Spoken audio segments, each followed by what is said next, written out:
Hi everyone and welcome to Johnny How To in part 4 of our series of recreating a Star Wars collage, either using these images or using your own images. So in the last video I roughly talked about how masking works and what it is, but I didn't talk about how to make the selection and do this with your own image if you have a spherical or elliptical type image. So I'm going to go ahead and delete my layer mask, and again this is the beauty of having a mask is you can turn it off or adjust it at any given time. And in fact, just as a quick example before I delete this, I'm going to use my brush tool, B for brush, and I'll just make sure it's selected here. I'm going to paint with white on the mask. So I'm painting on the mask right here. And if I hold down Alt and left click, you can see it's actually brought back the gold border and the blue in that area. So again, it just shows you that if you paint with white on the mask, it's going to reveal areas that were invisible. Or if I paint with black, I just swapped around my colors, it's going to make those areas invisible. But at no point is it actually ever getting rid of these images.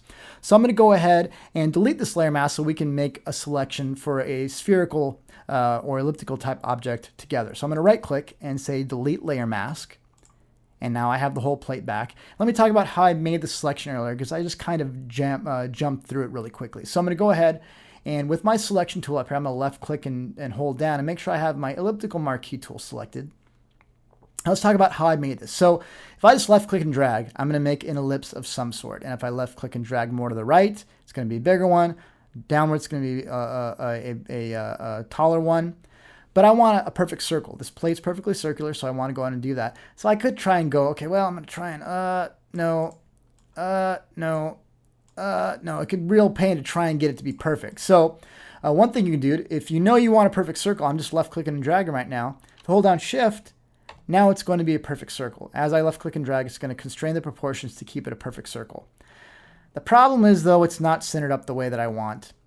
And I actually want to start near the center. So if I left click and drag near the center here and I hold down the Alt key or the Option key if you're on a Mac, it actually starts where you started left clicking and dragging. So I'm holding down Alt and left clicking and dragging right now. Now if I continue to hold down Alt and also hold down Shift, now it's constraining it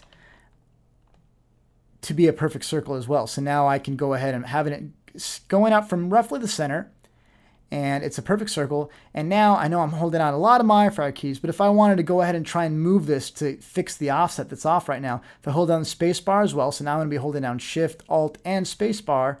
Now I can go and reposition this, and when I get there, I'm going to let go of just the space bar.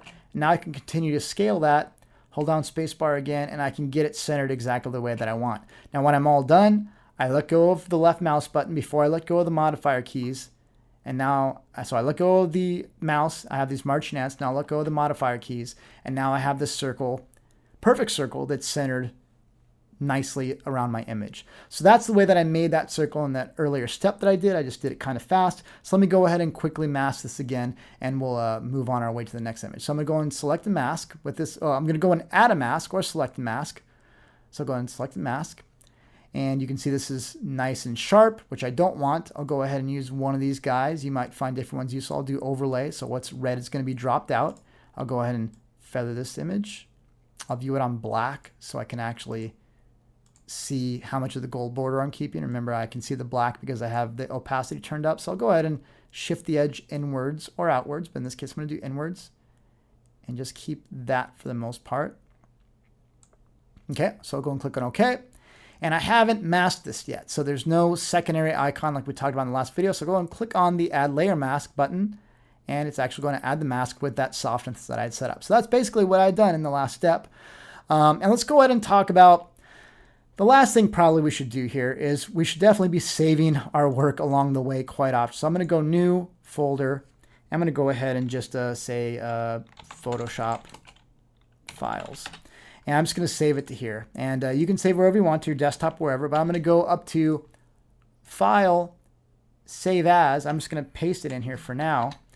But I'm going to go and make sure I save this project as a Photoshop file. So I'm going to just call this Collage Version 01. I'll say Star Wars Collage Version 01. And I'll keep upping the number as I go through. In case I mess up anything I didn't want to accidentally change, I can always roll back to an old version. So that's a good habit to get into as well, is save different versions as you make big changes. So I'm going to go and click on Save.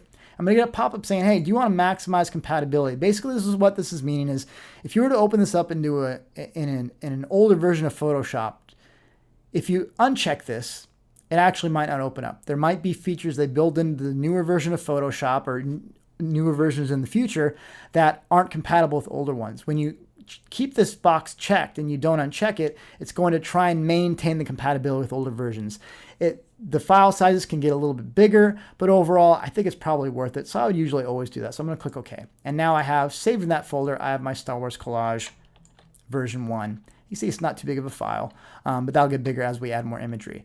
So I wanted to make sure to talk about how we can mask that and make a selection.